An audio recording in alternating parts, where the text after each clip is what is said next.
Jadi sekarang ini sudah menjadi rancangan undang-undang inisiatif dari DPR. Belum. Oh, nah masih itu ada gimana? satu step lagi. Ya, apa itu? Satu step lagi disahkan di paripurna. Ini masih ada 1 hari yang tersisa untuk disahkan di paripurna penutupan besok 16 Desember. Saya sampai hari ini masih menunggu untuk BAMUS sebagai pintu masuk ke paripurna. Dia harus disusun agendanya melalui BAMUS.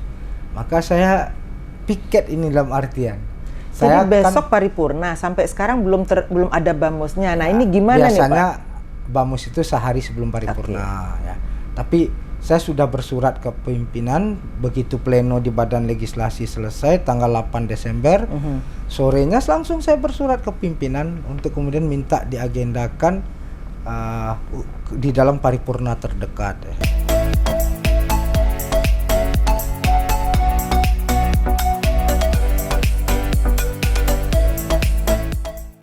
Assalamualaikum warahmatullahi wabarakatuh. Salam sejahtera buat kita semua. Jumpa lagi dengan saya Edriana Nurdin dalam channel Edriana Views. Kita kedatangan tamu yang super spesial. Ini bapak yang betul-betul pro kepada pengesahan undang-undang TPKS. Sekarang ini kita bersama dengan Wakil Ketua Badan Legislasi dan beliau juga adalah Ketua Panja RUU TPKS, Tindak Pidana Kekerasan Seksual. Terima kasih Pak Willy Makasih Bu Edriana. Sudah bersama kita di sini. Kalau mau lebih akrab panggil Bung juga boleh. Nah, Bung Willy. Karena sekarang kita membahas yaitu isu tentang rancangan undang-undang tindak pidana kekerasan seksual. Ya. Dulu adalah undang-undang penghapusan kekerasan seksual. Ya. Pertama, kenapa diganti dan apa signifikan dari perbedaan undang-undang kedua istilah tersebut? Ya, itu pertanyaan yang cukup banyak ya. Masuk ke saya dan tim ya. Secara norma, secara posisi Bu Edriana, penghapusan itu suatu hal yang sulit untuk dipenuhi oleh negara. Walaupun ada jurisprudensinya. Iya, betul. Penghapusan kekerasan dalam rumah tangga. Betul. Kita punya undang-undang PKDRT. Betul. Tapi saya kebetulan latar belakangnya filsafat Bu Edriana. Jadi suatu posisi ketika dia jadi hukum, dia harus dipenuhi oleh negara. Betul. Yang kedua, yang menjadi selama ini patah Bu Edriana, nanti kita akan itu dalam materi muatan dalam batang tubuh rancangan undang-undang tindak pidana kekerasan seksual adalah hukum acaranya Bu Edriana. Kalau dalam KUHP yang existing itu butuh 2 alat bukti. Nah, maka kemudian kita butuh lompatan. Bagaimana ini menjadi suatu hal yang leg spesialis. Yang kedua Bu Edriana, yang harus kita pahami, ini kan pro kontra di publik itu luar biasa kan. Dienduskanlah, dihembuskanlah, dibangunlah sebuah situasi bahasanya rancang undang-undang penghapusan kekerasan seksual ini adalah pintu masuk dari free sex dan seks menyimpang. Maka kemudian saya dengan tim waktu itu belajar apa kegagalan pada periode sebelumnya. Saya undang Bu Bintang ke ruangan ini. Bu, bagaimana situasinya? Bu Bintang adalah Menteri Pemberdayaan Perempuan dan Perlindungan Anak. Saya undang teman-teman dari Komisi 8 sebelumnya. Saya ajak Profesor Edi Hiraj yang kebetulan juga Wamenkumham, sahabat saya, yang kebetulan juga Ketua Gugus Tugas Percepatan Rancangan Undang-Undang ini. Kami ngobrol. Dari dialog itu, ternyata kita butuh bridging. Kalau kita terjebak dalam labirin yang sama, ini nggak akan pernah selesai. Tindak pidana kekerasan seksual adalah jalan tengah dari proses, dari belajar terhadap proses mandeknya rancangan undang-undang penghapusan kekerasan seksual pada masa yang sebelumnya. Jadi ini bentuk dari jalan tengah. Tapi bukan jalan tengah moderasi, bukan, tapi sekaligus way out yang lebih aplikatif. Tapi apakah esensi dari isi undang-undangnya itu juga ada perubahan? Jadi justru lebih menguatkan. Ini di dalam batang tubuhnya, di dalam tubuh dia sendiri ada kaki dan tangan yang untuk mengeksekusi itu sendiri. Oke. Sahabat Edriana, seperti yang dikatakan oleh Pak Willy tadi, ada kekhawatiran akan ada free sex atau seks menyimpang. Jadi sebetulnya apa yang disebut dengan seks menyimpang? Kalau kita lihat data dari Komnas Perempuan itu menunjukkan pada tahun 2015 sampai 2020 terdapat 11.975 kasus kekerasan terhadap perempuan. Itu beda-beda ya, ada perkosaan, ada ini, ada itu. Dan dari Januari hingga Oktober 2021, ini baru tahun ini saja nih Pak Willy, itu ada 4.500 kasus, meningkat 2 kali lipat dibandingkan tahun 2020. Artinya semua pihak ini kan sebetulnya punya tanggung jawab ya Pak ya, bagaimana kita bisa menurunkan kasus ini. Tapi Pak Willy, kita khawatir di luar, kok sepertinya nih jangan-jangan menemui jalan buntu ini, perjuangan yang panjang ya. Sejak tahun berapa nih Pak mulai perjuangan ini? 2012 ya. 2012. Itu diinisiasi oleh Komnas Perempuan. Betul. Tapi kan yang memiliki hak pengusul rancangan undang-undang itu publik boleh bersurat. Betul. Publik boleh mengirim usulan kepada badan legislasi sebagai pintu dari DPR. Tapi yang mempunyai hak pengusulan itu di sini cuma DPR, DPD, dan pemerintah. DPR terdiri dari ada usulan fraksi, ada usulan orang per orang, itu ada usulan AKD dalam artian komisi yang komisi yang ada di DPR. Rancangan undang-undang penghapusan kekerasan seksual sebelumnya diusulkan sebagai hak inisiatif oleh Komisi 8. Iya. Nah, apa yang Bu Edriana introdusir tadi, saya ingin mengatakan begini. Ini biar kita memiliki sebuah lanskap berpikir yang cukup clear ya. Oke. Saya menulis ini di Harian Media Indonesia tentang polemik pengesahan rancangan undang-undang penghapusan kekerasan seksual. Sejak Adam dan Hawa turun ke muka bumi, memiliki anak Habil dan Qabil. Sejak saat itu pula lah narasi kekerasan dan seksualitas berkelindan. Betul. Jadi ini sudah mulai dari nenek moyang kita dahulu. Nah, ada orang yang lupa bahwasanya apa itu, kan mereka selalu meletakkan 3 frasa Bu ya. Kekerasan seksual, kebebasan seksual, dan penyimpangan seksual ini harus diatur dalam sebuah kerangka hukum yang satu. Betul. Nah, seksualitas itu adalah puncak dari privasi kita. Negara tidak boleh mengintervensi ranah itu. Setuju. Nah, apa yang diurus oleh negara? Apa yang menjadi mens rea dari negara? Kekerasan. Ya. Karena kekerasan, violence itu adalah state domain. Betul. Maka kemudian yang kita urus adalah kekerasan seksual. Jadi kekerasan ini yang menjadi dominasi negara, tidak boleh dilakukan oleh orang per orang, tidak boleh dilakukan oleh kelompok, tidak boleh dilakukan oleh siapapun, kelompok manapun. Setuju benar Pak. Itu poinnya. Ini yang harus kita clearkan. Jadi sekarang ini sudah menjadi rancangan undang-undang inisiatif dari DPR. Belum. Oh, nah masih ada gimana? satu step lagi. Ya, apa itu? Satu step lagi disahkan di paripurna. Ini masih ada 1 hari yang tersisa untuk disahkan di paripurna penutupan besok 16 Desember. Saya sampai hari ini masih menunggu untuk BAMUS sebagai pintu masuk ke paripurna. Dia harus disusun agendanya melalui BAMUS.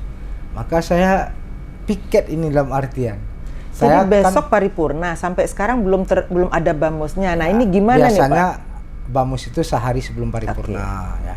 Tapi saya sudah bersurat ke pimpinan, begitu pleno di Badan Legislasi selesai tanggal 8 Desember, sorenya langsung saya bersurat ke pimpinan untuk kemudian minta diagendakan di dalam paripurna terdekat ya. Jadi tentu saya konferensi pers waktu setelah mimpin pleno itu, saya katakan saya akan berkomunikasi dengan pimpinan, dan itu saya lakukan. Saya ngomong kepada pimpinan, tolong ini kita agendakan. Toh juga Mbak Puan sudah statement kan, mengatakan rancangan undang-undang tindak pidana kekerasan seksual ini sebagai ekspresi wujud konkret dari political will DPR. Oh, Ketua DPR ya Pak, ya sudah. Pak Willy, tapi ini kan sampai sekarang masih tarik ulur nih Pak. Masih ada fraksi-fraksi yang ada yang clear ya menolak, ada yang katanya menunda nih. Kalau PKS sudah jelas menolak, tapi Partai Golkar katanya masih menunda. Ini artinya apa ini Pak? Suatu kewajaran. Sulit di dalam era seperti sekarang mengambil sebuah keputusan yang bulat ya. Ya lonjong penyok itu wajar ya, tapi yang penting kan mayoritas ya. Setelah saya dari awal Bu Edriana meniatkan, kalau teman-teman ngikutin sidang dari awal gitu ya, 30 Juli awal ya, itu saya meniatkan saya membangun dialog ya. Dalam rancangan undang-undang ini sebagai ketua panja. Saya kenapa seperti itu? Ya, saya bilang begini Bu Edriana, Indonesia ini bisa merdeka dari perbedaan yang lebih kental kok, dari spektrum ideologi yang begitu luas kok. Mereka bisa duduk bersama untuk sebuah kemaslahatan bersama dari latar belakang yang luar biasa. Nah, saya coba bangun dialog itu ya. Bu Edriana bisa bayangkan ada 100 lebih stakeholder yang saya terima dan untuk berdialog.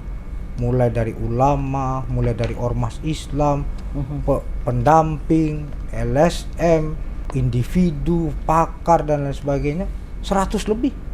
Untuk jadi dukungan cukup kuat ini. Bukan hanya dukungan, penolakan juga ya, cukup itu imbang. Kalau kita lagi buka kolom chatnya itu, kalau sidangnya pasti saya buka semua. Itu komitmen politik saya. Sejak saya di Badan Legislasi, semua sidangnya dibuka biar publik bisa melihat itu secara transparan, dan itu juga bentuk akuntabilitas keberpihakan. Itu riuh sekali. Saya pernah dipanggil MUI juga Bu, dan jadi MUI mengeluarkan fatwa. Nah, itu kemudian kita dialogkan. MUI kemudian mengeluarkan fatwa dengan nomenklatur istilah kejahatan seksual. Bahkan yang terakhir sampai Profesor Nazaruddin Umar, Imam Besar Masjid Istiqlal juga terlibat, dan itu bagus sekali. Bagaimana beliau menjelaskan. Ini suatu spektrum yang sangat luas sekali, Bu.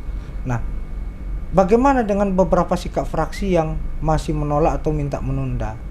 Begini, setelah dibangun dialog, ini kalau kita berbicara tentang dinamika pembuatan peraturan perundang-undangan di DPR.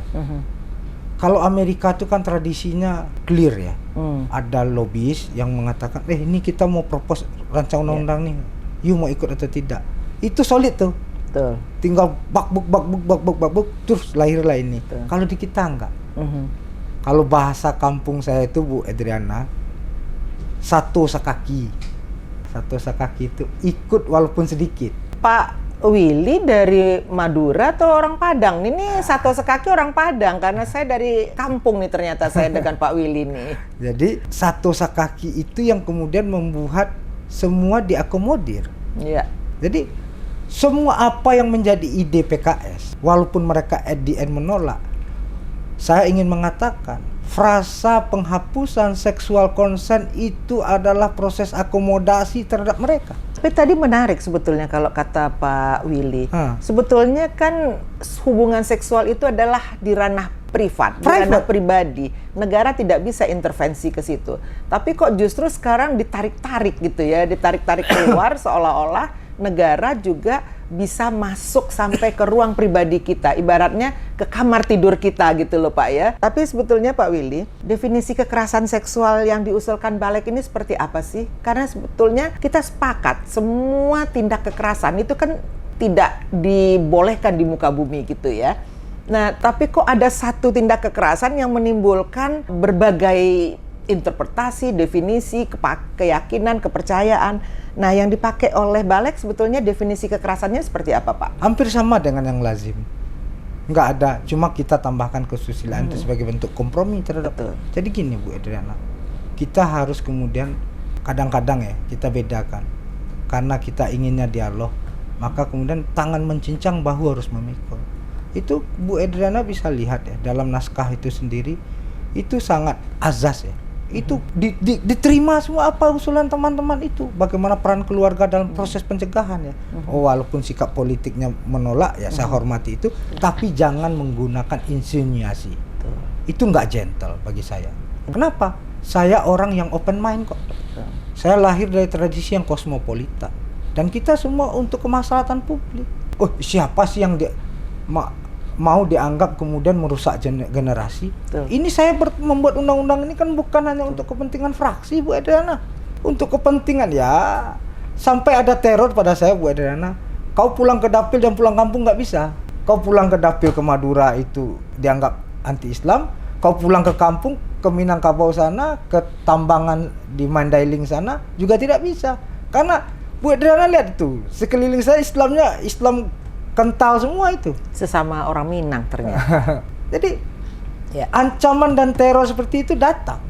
Tapi bagi saya itu pilihannya. Dan saya yakinkan teman-teman bahwasanya nggak, justru tadi kan kita ingin melindungi anak bangsa atau kita ingin melindungi segenap bangsa Indonesia. Tentunya kita harus memikirkan bagaimana kita melindungi para anak-anak kita dan para perempuan kita dari tindak kekerasan seksual. Nah itu kan sebetulnya justru kita ingin melindungi kan Pak. Kenapa dianggap justru ingin melindungi atau merusak masa depan gitu loh.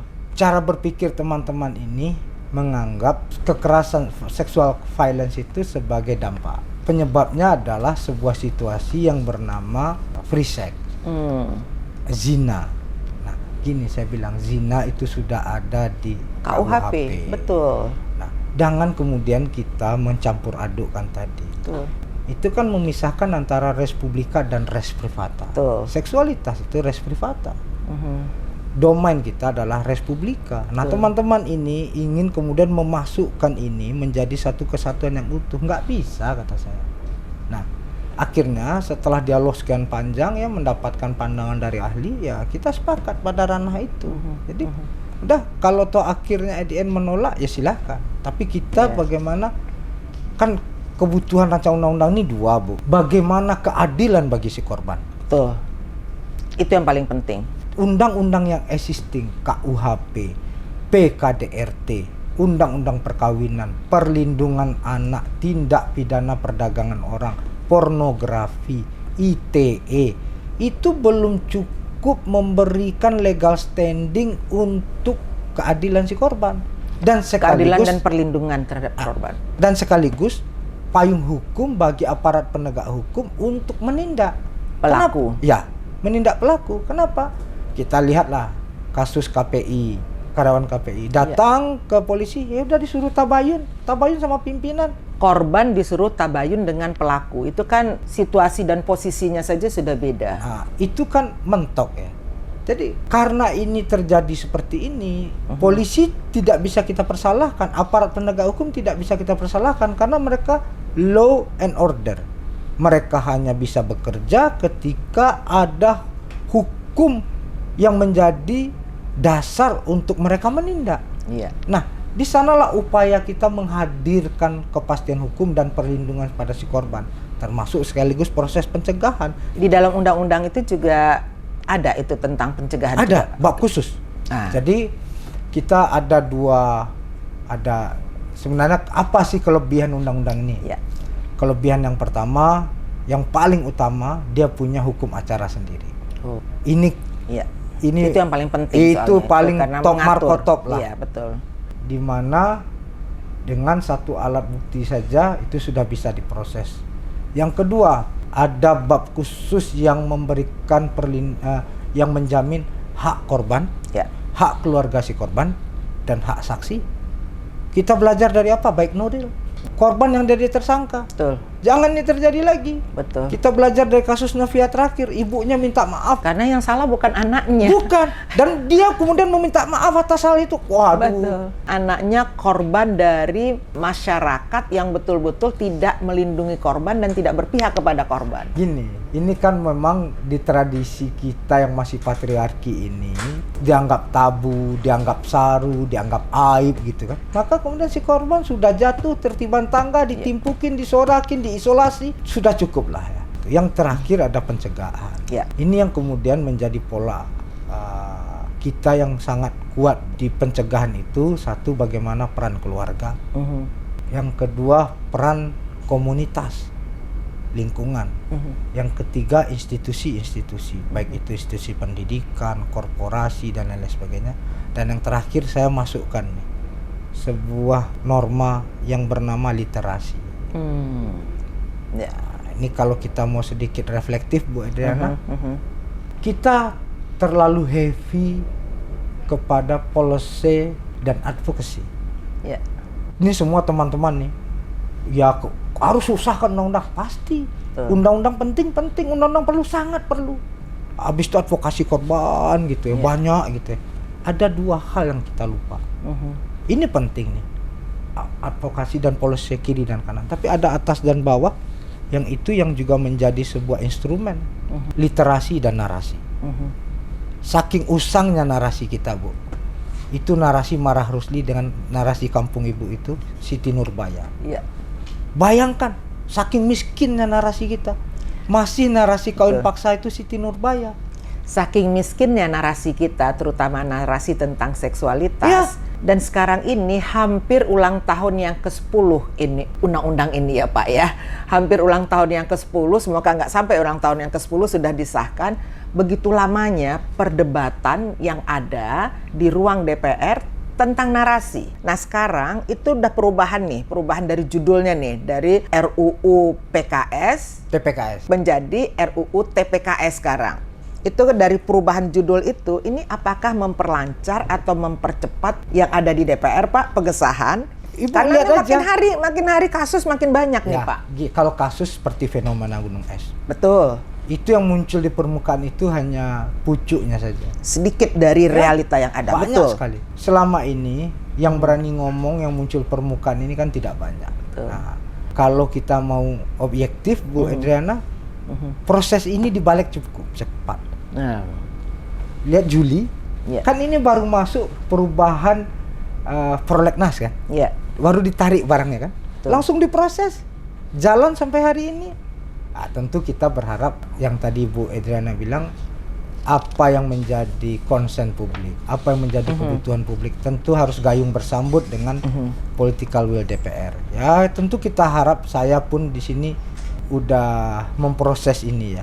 Walaupun kemarin sempat harap-harap cemas gitu ya, sempat goyang gitu ya, akhirnya alhamdulillah lancar paripurna. Jadi walaupun ada dua partai nih yang masih yang satu udah jelas menolak dan satu masih menunda, kekuatan paripurna menurut Pak relevan. Oke. Jadi kekuatan paripurna nih masih tetap berpihak untuk mensahkan RUU TPKS menjadi undang-undang inisiatif DPR. Hak inisiatif DPR menjadi undang-undang tindak pidana. Belum jadi undang-undang. Nggak, nanti kalau. Oh iya. Kalau kan menjadi undang-undang tindak pidana kekerasan seksual.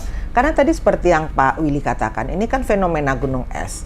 Korban dengan segala nilai-nilai yang ada di masyarakat dan tidak adanya perlindungan hukum dan masyarakat tidak berpihak kepada korban, mereka kan takut untuk mengadu. Jadi banyak sekali korban-korban di luar sana akhirnya seperti Novi. Iya kan Pak? Karena itu tadi, karena semua baik masyarakat maupun kebijakan belum berpihak atau belum melindungi korban. Itu kan yang terjadi selama ini. Menurut Pak Willy nih sekarang, apakah nanti kalau ini sudah disahkan, apa saja yang harus kita lakukan? Atau apa berikutnya langkah-langkah yang harus kita lakukan? Karena kan nanti ini yang paling penting itu kan realita di lapangan Pak. Jangan sampai undang-undangnya ada tapi realita di lapangan penegak hukum juga tetap belum berpihak kepada korban. Kan ujung tombaknya mereka nanti ini sebagai pelaksana undang-undang. Ya. Nah itu apa yang harus kita lakukan Pak? Itu yang saya bilang tadi, harus atas dan bawah. Betul. Undang-undang kita banyak dan ada yang luar biasa. Undang-undang perlindungan anak kan ada, bahkan anak, kebiri perempuan. ya. Oh iya. Itu kan tidak bisa dieksekusi kan? Iya. Ada banyak undang-undang kita yang bagus tapi tidak applicable kan? Betul. Jadi dari awal kami sudah berkoordinasi sangat intensif dengan pemerintah untuk kemudian gugus tugas yang dibuat oleh pemerintah itu, yang dikepalai oleh Wamenkumham itu melibatkan semua KL, termasuk yang paling luar biasa melibatkan polisi dan jaksa. Sehingga prosesnya sudah dibangun kesepahaman dari awal bahwasanya kita membutuhkan sebuah perspektif korban tadi, Iya. itu waktu yang menjawab, Bu. Kenapa? Kita lihat aja secara sumber daya manusia. Satu polsek itu belum tentu ada satu sarjana hukum, Bu. Iya. Ya kan? Itu bagaimana gapnya itu. Apalagi kita berharap sebuah perspektif korban. Iya. Yang cilokonya ini, begitu lapor polisi, dilihatnya, kamu sini nggak genah pakaianmu. Yang paling tragis adalah di ruang sidang. Betul. Ada hakim yang mengatakan, kamu ketika diperkosa gimana rasanya? Iya. Menikmati nggak? Ini kan melakukan Tindak transformasi kekerasan juga. perspektif, cara berpikir itu butuh waktu. Di tengah masyarakat yang patriarki. Saya mau kasih tahu Bu Adriana, dinamika ruang sidang yang menjadi kendala utama dari pengesahan undang-undang ini bukan masalah politik, patriarki. Betul. Itu yang dominan, itu yang menghegemoni kepala-kepala orang. Membongkar ini bukan satu hal yang sederhana, Bu. Pak Willy sebagai ketua Panja, ini berapa orang sih Pak member dari Panja ini? 40. 40 orang. Itu berapa orang perempuan di antara yang 40 itu Pak? 40 itu perempuan, ya 40-60 lah. 40-60. Itu partai-partainya apakah juga partai yang tadi yang kita sebutkan umpamanya Golkar atau PKS itu ada perempuannya juga? Ada. Pak? Jadi perempuannya juga yang ikut juga menolak ini sebetulnya. Gini, Ini dendang suaranya dari mana? Ini kan kita harus ngomongin tentang narasinya juga nih Pak. Nggak elok saya masuk ke ranah itu, Bu. Iya, tapi yang ingin kita sampaikan di sini kan sebetulnya Pak, ini kan kita perjuangan 30% perempuan duduk di DPR. Tentunya harapan kita untuk memperjuangkan kebijakan-kebijakan yang salah satunya kebijakan tindak pidana kekerasan terhadap perempuan. Nah, itu yang saya tadi melihat relevansinya sebetulnya ke situ. Saya cuma bisa bilang begini, perempuan-perempuan di Golkar itu sahabat-sahabat saya yang pro pada ini. Cuma fraksinya mengatakan tidak. Itu aja. Jadi ini kan Kasihan juga kepada mereka. ya, saya walaupun ini enggak ini ya. Cuma ada Christina, ada Ade Rosi, bahkan dulu ada Nurul gitu. Itu pejuang semua. Itu perempuan-perempuan hebat ya. Itulah sahabat Edriana, kita sangat berharap Pak Willy ini nanti betul-betul menggunakan kekuasaannya sebagai ketua Panja, sebagai wakil ketua dari Balek untuk nanti betul-betul menggolkan gitu Pak ya, dinamika-dinamika yang ada ini kita anggap aja sebagai dinamika yang penting dalam paripurna. Jadi paripurna nanti ini untuk pengesahan ini Pak. Pengesahan sebagai hak inisiatif DPR, Ya. habis itu kita kirim ke Presiden untuk diterbitkan surat Presiden bersama DIM dan nanti tinggal pembahasan bersama pemerintah. Insya Allah pembahasan karena kita komunikasi, jadi bonggol-bonggol besarnya, titik-titik pentingnya itu sudah menjadi kesepahaman bersama. Dari pengalaman sebelumnya, itu berapa lama biasanya dari sah menjadi RUU inisiatif DPR sampai betul-betul disahkan menjadi undang-undang? Nggak ada spare waktunya. Kita tentu berharap kalau ini sudah... Pengalaman Bapak dalam undang-undang lainnya? Ada yang cepat ya. Ada yang satu masa sidang selesai. Oke. Jadi Satu harapan masa kita, sidang kan berarti sebulan. iya. Jadi harapan kita semoga ini semua diselesaikan gitu Pak ya, karena para korban di luar sana dan juga kita semua yang betul-betul concern pada isu ini betul-betul merasa bahwa ini menjadi undang-undang inisiatif DPR. Ini gimana nih dinamika di ruang sidang sebetulnya? Kalau Bu Edriana lihat ya, kan saya selalu open itu ya. Itu benar-benar ini clash of civilization ya. Benturan peradaban, benturan cara berpikir. Hal yang paling mendapatkan resistensi atau bahkan cenderung fobia, ada dua fobia di ruang sidang. Pertama, seksual consent fobia. Dianggap itu sebagai benar-benar pintu masuk dari perzinaan, dari free sex dan lain sebagainya. Oh, berarti kalau setuju sama setuju nggak dipidana dong. Oh, jadi fobia itu nih sebetulnya. Fobia sekali. Dan itu terjadi banyak. Tidak hanya dari fraksi-fraksi. Artinya ini tidak ada pemahaman tentang bahwa sexual consent itu secara simple adalah kedaulatan atas tubuh. Betul. Yang kedua yang paling parah Bu Adriana, fobia yang terjadi, gender fobia. Artinya apa ini gender fobia ini? Dianggap gender ini sebagai sebuah doktrin barat yang tidak sesuai dengan norma agama. Jadi, sahabat Edriana, ini perjuangan kita untuk 30% keterwakilan perempuan di DPR ternyata masih harus menghadapi jalan panjang ini, Pak. Jadi fobia terhadap gender. Kalau mau lebih eksplisit ya, ini hantu yang di apa ya? Hantu yang dibangun terus dan disebar-sebarkan ya. Bahwa gender itu adalah nilai-nilai dari barat. Ya. Padahal tindak kekerasan seksual itu ada di negara kita, dilakukan oleh bangsa kita terhadap anak bangsa juga. Terjadi. Tapi nilai-nilai patriarkinya ada di situ, power relationnya ada di situ. Yang menjadi kendala di kita, satu, kita hidup dalam hegemoni patriarki yang sangat kental sekali. Yang kedua, kita masih hidup dalam sebuah hegemoni tradisi yang mengatakan seksualitas itu suatu hal yang aib, suatu hal yang tabu, suatu hal yang saru, sehingga ketika dia mengalami tindak kekerasan seksual, dia tidak bisa kemudian berbicara. Kan paling tragis kan bukan hanya dikucilkan, bukan hanya disuruh kawin paksa, dipasung. Terima kasih Pak Willy Aditya, Ketua Panja RUU Tindak Pidana Kekerasan Terhadap Perempuan, dan beliau juga Wakil Ketua Badan Legislasi DPR RI. Wabillahi taufik wal hidayah. Wassalamualaikum warahmatullahi wabarakatuh. Sampai jumpa dalam channel Edriana Views berikutnya. Tayangan Inspirasi.